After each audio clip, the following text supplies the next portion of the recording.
கர்நாடக முன்னாள் முதலமைச்சர் குமாரசாமியோட கௌரவ பிரச்சனையா மாறி இருக்கு சென்னப்பட்னா சட்டமன்ற தொகுதி. HD குமாரசாமி எம்எல்ஏவா இருந்த தொகுதிக்கு இப்போ இடைத்தேர்தல் நடைபெற இருக்க நிலையில பாஜக மதசார்பற்ற ஜனதாதள கூட்டணிக்குள்ள விழுந்திருக்க விரிசல் இன்னும் அதிகமாயிருக்கு. கடந்த 2018 சட்டமன்ற தேர்தலில் சென்னப்பட்னா தொகுதி எம்எல்ஏவா தேர்ந்தெடுக்கப்பட்டாரு HD குமாரசாமி. அதை தொடர்ந்து வந்த 2023 சட்டமன்ற தேர்தலையும் அந்த தொகுதியில போட்டியிட்டு வெற்றி பெற்றாரு. இந்த நிலையில தான் 2024 மக்களவை தேர்தல மாண்டியா தொகுதியில களமிறங்கின குமாரசாமி வெற்றி பெற்றதை அடுத்து அவருக்கு மத்திய அமைச்சர் பதவி கொடுக்கப்பட்டிருக்கு. தொடர்ந்து தன்னோட எம்எல்ஏ பதவியை ராஜினாமா செய்ய சென்னப்பட்னா தொகுதி காலியா அறிவிக்கப்பட்டிருக்கு. இந்த நிலையில தான் தேசிய ஜனநாயக கூட்டணிக்குள்ள அந்த தொகுதியில போட்டியிடுறதுக்கான டிக்கெட் வாங்குறதுக்கு போட்டி அதிகரிச்சிருக்கு. குறிப்பா குமாரசாமி இந்த தொகுதியை டிமாண்ட் பண்றதுக்கு சில முக்கியமான காரணங்கள் இருக்கு. ஒன்னு, தான் எம்எல்ஏவா இருந்த தொகுதியை தன்னோட மகனுக்கு கையளிக்கணுங்கிறது. மற்றொன்று, இந்த சென்னப்பட்னா சட்டமன்ற தொகுதியை உள்ளடக்கி இருக்க பெங்களூரு ரூரல் மக்களவை தொகுதி அந்த மாநில துணை முதலமைச்சரா இருக்க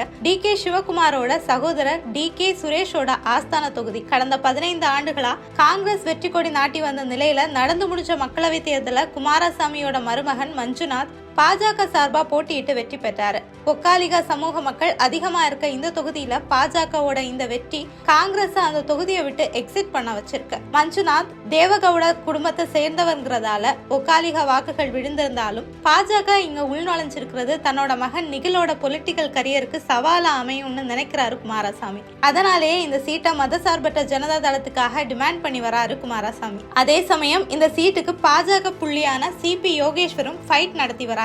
1999 சென்னப்பட்னா தொகுதியில சுயேட்சை வேட்பாளரா களமிறங்கி வெற்றி பெற்ற யோகேஸ்வர் அடுத்து வந்த 2 சட்டமன்ற தேர்தல்கள்ல காங்கிரஸ் சார்பா போட்டியிட்டு வெற்றி பெற்றார். அதை தொடர்ந்து 2011 இடைத்தேர்தல், 2013 சட்டமன்ற தேர்தலையும் இதே தொகுதியில பாஜக சார்பா போட்டியிட்டு வெற்றி பெற்றாரு CP யோகேஸ்வர். இந்த நிலையில தான் 2018 இந்த தொகுதி மதசார்பற்ற ஜனதா தளவசம் கைமாறுச்சு. இந்த நிலையில தான் குமாரசாமி மத்திய அமைச்சரா தேர்ந்தெடுக்கப்பட்டிருக்கிறதுனால தனக்கு அந்த சீட் தரணும்னு கேட்டு வராரு யோகேஸ்வர். ஒருவேளை அந்த சீட் தரலன்னா அடுத்த கட்ட முடிவு எடுப்பேனும் அதிரடி கிளப்பி வராரு.